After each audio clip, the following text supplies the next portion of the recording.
지난주일에 임금님의 혼인잔치 비유를 들어서 유대인들이 복음을 거절하고 결국 천국잔치에 참여하지 못했던 것과 똑같은 이유로 예복을 입지 않은 사람도 천국잔치에서 쫓겨나게 되었던 것을 보았습니다. 옛말에 우리 도토리 키재기라는 말이죠. 도토리들이 서로 지가 크냐 내가 크냐 그러면서 키를 재면은 참 가소롭죠. 도토리 키재기, 좀 약간 속된 말로 도찐개찐이라는 말도 있죠. 뭐 윷놀이 하는데 돌을 하든 개를 잡든 똑같다. 근데 우리 지난번에 우리 윷놀이 척사대 할 때 보니까 우리 교인들은 개를 잘 잡으시더라고요. 아무튼 처음에 거절했던 사람이나 예복을 입지 않은 사람이나 도찐개찐이라는 거예요. 똑같다라는 거예요. 왜? 예복을 입지 않은 사람도 실제로 잔치에 참여하고 준비된 예복을 아멘으로 받지 않고 그것을 거절했던 그러한 사람들이기 때문입니다. 진정으로 복을 받은 사람들은요, 잔치에 참여하고 준비된 예복을 아멘으로 받은 그러한 사람들이죠. 우리가 그리스도의 십자가의 구속의 은혜로 구원을 얻었다면 구원받은 자의 모습, 그런 예복이 보여줘야 할진데, 그러기 위해서 우리가 준비된 것을 입어야 된다. 우리를 위해서 보내주신 성령의 힘을 입어서 성령의 열매를 맺어야 한다라는 것입니다. 바라기는 힘써 성령의 열매를 맺으시는, 예복을 입으시는 여러분들이 되시기를 소원합니다. 자, 오늘 본문의 말씀은요, 예수님의 그 임금님의 혼인잔치의 비유를 좀 더 이제 직접적으로 설명하고 있는 부분의 말씀입니다. 1절 말씀을 보면 베드로 사도는 예수 그리스도의 종이며 사도라고 자기를 소개하고 있습니다. 그리고 그 베드로 사도의 그 편지를 받는 우리에 대해서는 하나님과 예수 그리스도의 의를 힘입어 동일하게 보배로운 믿음을 함께 받은 자다라고 표현을 하고 있습니다. 다시 말하면 우리는 예수님의 의를 힘입어 믿음을 받은 사람들. 그럼 우리가 궁금해요. 아니, 내가 예수님을 믿는데 어떻게 우리가 믿음을 받느냐? 내가 예수님 믿는다고 생각했는데 그게 아니라 내가 예수 그리스도의 의를 힘입어 믿음을 받는 거예요. 즉 우리가 예수님을 믿는다는 것, 이것도 우리의 자력으로 할 수 있는 것이 아니다라는 거예요. 예수 그리스도의 의를 힘입어야 우리가 예수님을 믿을 수가 있는 겁니다. 여러분들이 자신을 곰곰이 생각해 봐도요, 과연 내가 어떻게 예수님을 믿을 수 있게 되었을까? 궁금하지 않으세요? 참 불가능한 일이었을 것 같아요. 물론 어려서부터 모태신앙으로 교회에서 쭉 신앙생활 하신 분들은 이러한 감격을 좀 별로 느끼지 못하시겠지만, 전혀 교회하고는 담 쌓고 살던 사람이 갑자기 예수님을 영접하고 신앙을 갖게 되었을 때, 그럴 때 그 마음 가운데 내가 어떻게 예수님을 믿게 되었을까? 그렇게 고백하지 않겠습니까? 그것이 하나님의 은혜다라는 거예요. 어려서부터 모태신앙을 했던 사람도 사실은 마찬가지예요. 왜? 어떻게 하나님께서 나를 그 부모 밑에 보내서 이렇게 믿음 생활하게 했을까? 그리고 실제로 모태생활하면서 믿음 생활 제대로 못하는 사람 얼마나 많아요. 모태신앙인데 근데 그 모태신앙이 어머니 뱃속에 있을 때 신앙이 아니라 말 그대로 못해신앙. 그죠? 원사님 이거 좀 하시죠. 못해요. 원사님 이번에 이거 좀 하시죠. 아이고 못해요. 그래가지고 못해신앙 아니에요. 그죠? 얼마나 그런 사람들이 많이 있어요. 그런데 불구하고 나를 하나님께서 여기까지 인도하셔서 내가 지금 이렇게 예수님을 믿고 그 은혜를 받게 하셨으니 얼마나 놀라운 일입니까?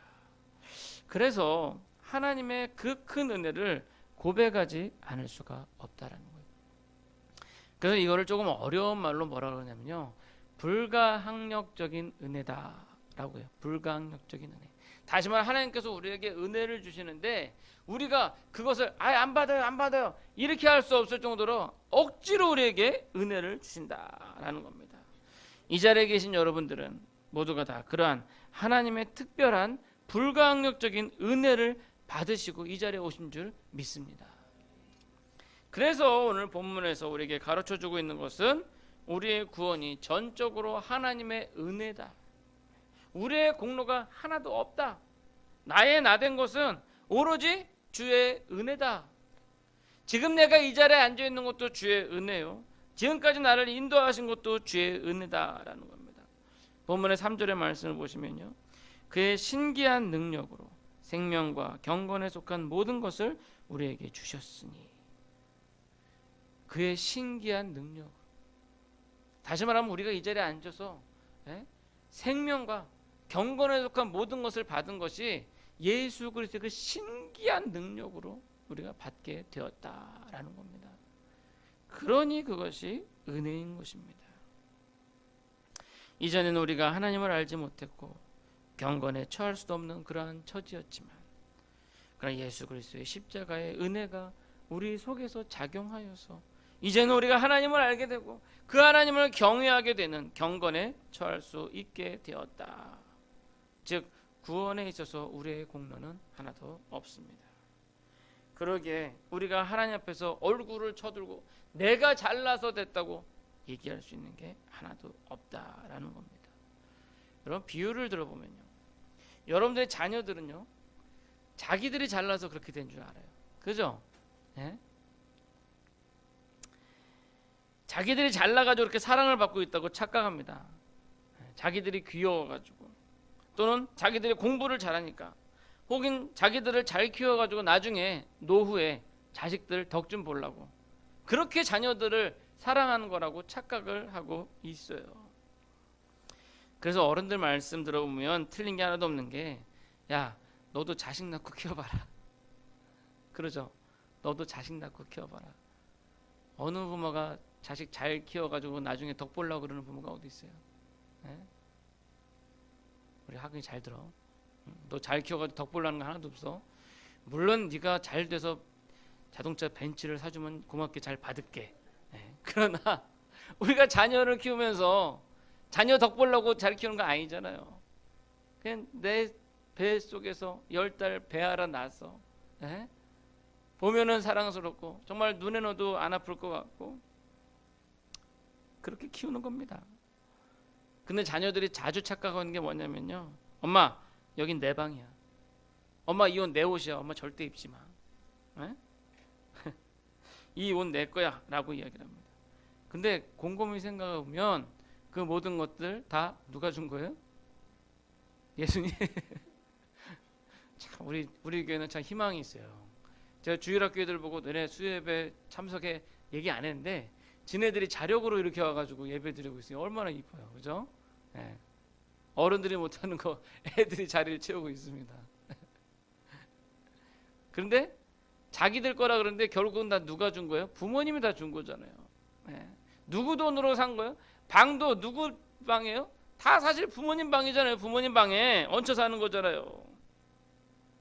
자녀들이 가지고 있는 돈도 부모가 준 용돈입니다.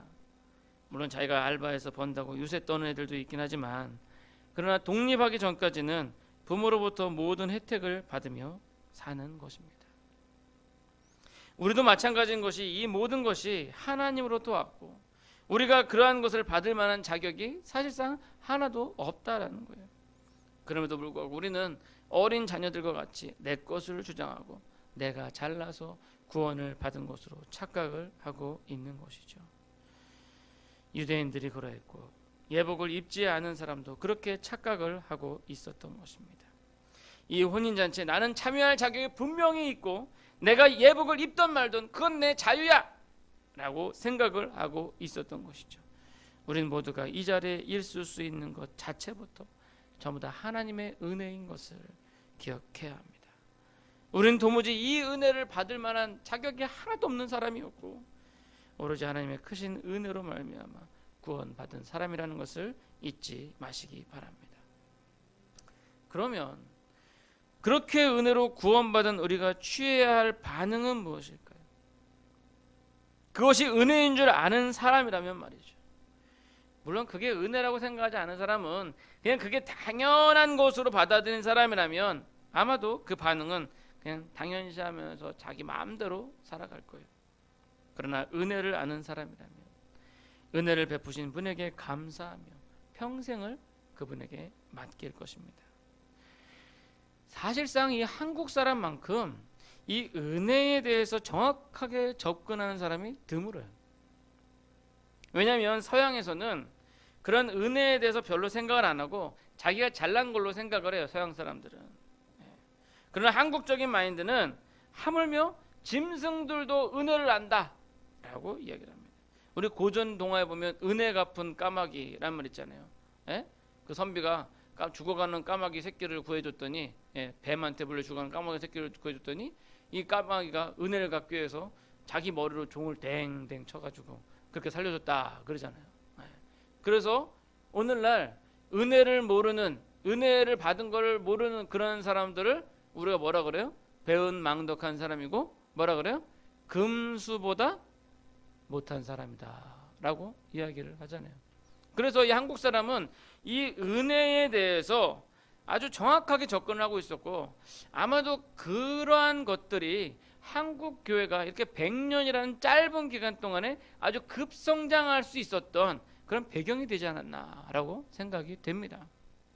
근데 문제는요, 오늘날 이 은혜라는 개념이 우리 젊은 사람들부터 점점점 사라져가고 있다는 거예요. 요즘 젊은 사람들은 은혜를 몰라요. 은혜의 개념이 많이 약해졌어요. 오늘날 젊은이들은 내 것을 내가 받는 게 당연하다, 부모가 날 낳았으면 책임져서 길러야지, 이렇게 생각합니다. 국가가 나를 위해서 뭔가를 해야지 라고 얘기를 해요. 옛날에는 뭐 구업을 받으면 아유 감사합니다, 아유 어떻게 또 나라님이 또 이런 것도 해주셔가지고 감사합니다 그런데 요즘엔 뭐요? 안 주면 뭐라 그러고, 주면 당연히 받을 거 받았는데, 이렇게 얘기한다니까요. 오늘날 이러한 모습이 교회까지 침투하고 있다라는 것은 우리가 심각하게 경계해야 할 것입니다. 그만큼 하나님의 은혜에 대해서, 마치 우리 자녀들이 부모의 은혜에 대해서 무감각해진 것처럼 우리도 점점점 무감각해지고 있다는 거예요. 이러한 조류 속에서, 이러한 흐름 속에서 교회에서 선한 행동을 강조하다 보니까 어떻게 돼요? 그게 짐이 되는 거예요. 이전에는 내가 받은 은혜로 인해서 내가 이렇게 선한 행동을 해야지, 당연히 해야지 라고 그랬는데, 지금은 그 은혜를 은혜로 생각 안 하니까 교회에서 주일 성수하십시오, 11조 생활하십시오, 또 뭐 봉사하십시오, 이러니까 그게 아니 내가 그걸 왜 해야 돼? 그러는 거죠. 그전에는 은혜로 하니까 좋은 거예요. 예전에는 우리 저 초등학교 때는요, 선생님이 야 재수나 선생님 마시게 물 한 잔만 갖다 줘, 그러면 좋았어요.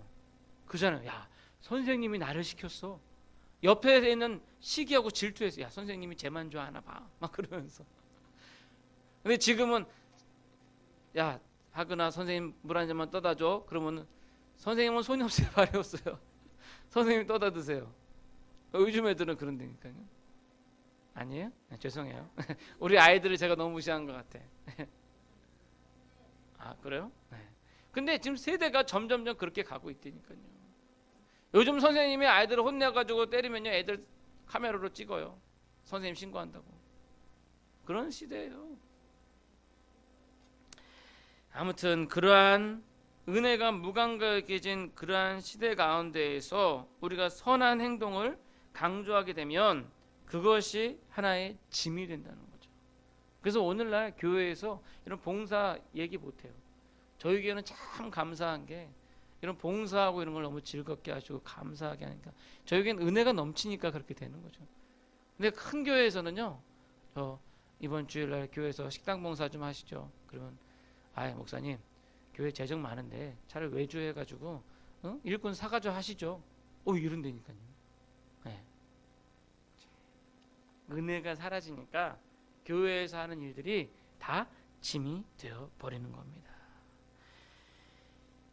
이러한 것들을 사탄은 결코 놓치지 않습니다.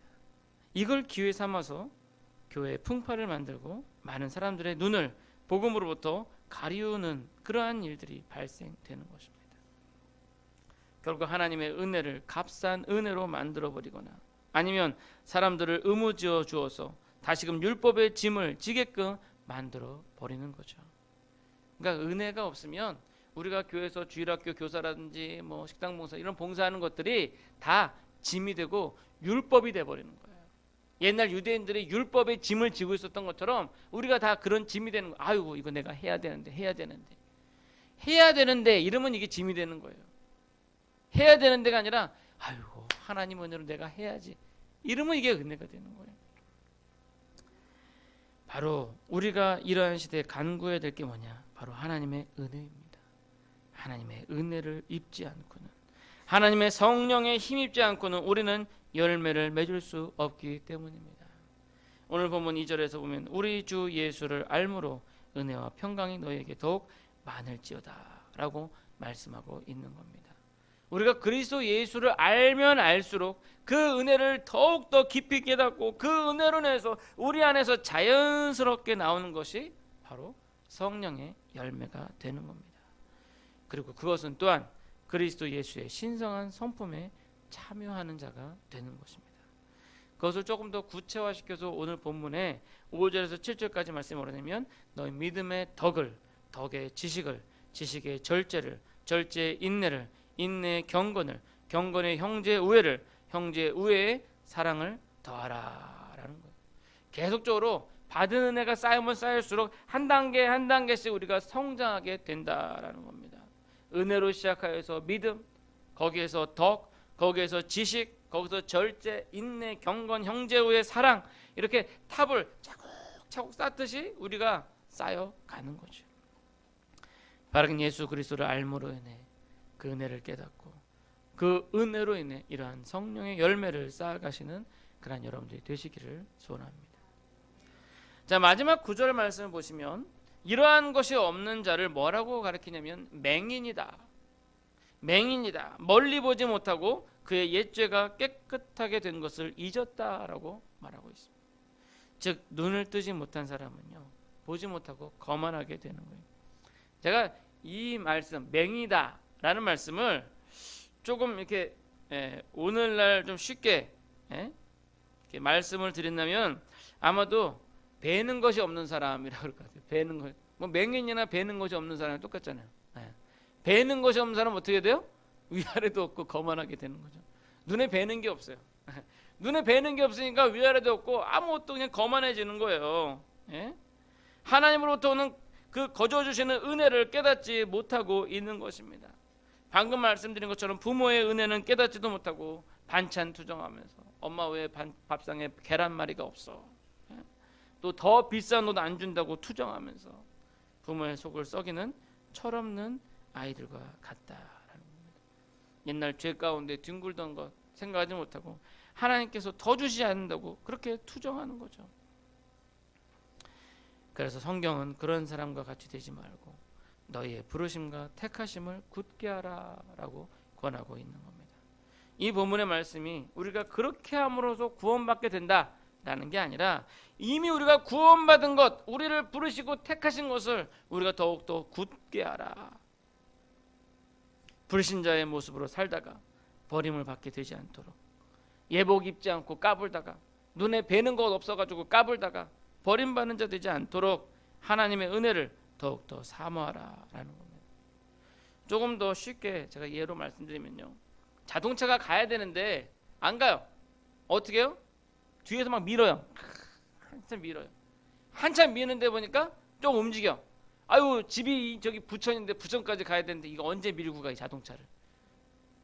자동차를 밀고 가는 거예요. 그냥 그렇게 애쓰는 것 똑같아요. 우리가 선행을 행하는 것, 우리의 구원을 확실하게 하는 것, 열심히 주를 섬기는 것, 교회에서 봉사하는 것, 우리 힘으로 하려고 그러면 이렇게 자동차 미는 거랑 똑같아요. 얼마나 힘들어요, 자동차 밀고 가는 게. 그런데 그 자동차 주유구에 휘발유를 싹 집어넣고 키를 딱 들어 시동을 걸면요, 이거는 자동으로 가요. 자동차가 그래서 자동차잖아요.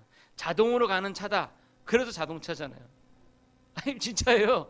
자동차 의미가 자동으로 가는 차다 그래가지고 자동차예요. 휘발유만 넣으면 자동차는 절로 가는 거예요. 그런데 그걸 힘들게 뒤에서 밀고 앞에서 끌고 얼마나 힘들어요. 결국 맹인은 기름이 떨어진 것을 보지 못하고 그냥 막무가내로 차를 밀어 제끼는 게, 영적인 눈을 뜬 사람은 무엇이 필요한지를 아는 거예요. 바로 하나님의 은혜. 하나님의 은혜라는 휘발유를 넣기만 하면 자동차는 자동으로 움직이게 되는 겁니다. 우리의 부르심과 택하심을 굳게 하기 위해, 성령의 열매를 맺기 위해 우리가 우선적으로 해야 할 것은 바로 이 하나님의 은혜라는 휘발유를 넣는 것입니다. 그러면 자동으로 갑니다. 은혜가 없으면 교회 일은 힘이 들고 노동과 같습니다. 여러분, 세상 일이야 월급 나오잖아요. 세상 일이야 월급 나오잖아요. 아무리 힘들어도 월급날 바라보고 이거 돈 나오니까 그거 보고 힘든 거 참으면서 일하지만, 교회 일은 뭐 그것으로 돈이나 보수를 받는 것도 아니잖아요. 그러니 얼마나 힘이 들고 어렵습니까?